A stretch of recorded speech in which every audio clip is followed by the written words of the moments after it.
Marian Rivera ipinasilip ang masayang 10th birthday ng kanyang anak na si Zia Dantes noong November 23.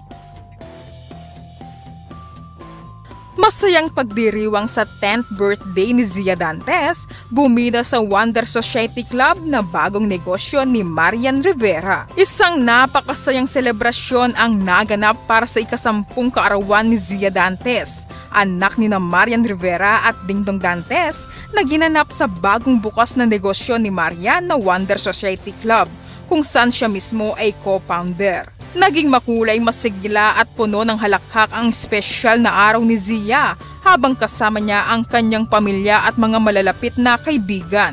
Nagbahagi si Marian Rivera ng ilang larawan mula sa intimate pero napakasayang birthday party at kapansin-pansin ang pagkakadesenyo ng venue na may eleganteng blue theme.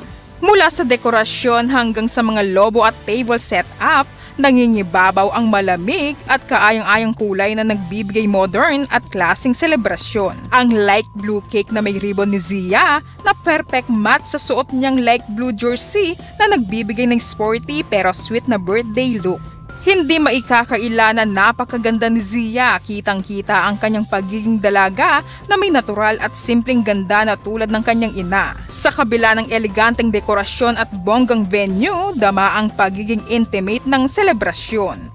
Sa bawat ngiti ni Marian, ramdam na ramdam ang saya para sa lumalaking anak na si Zia.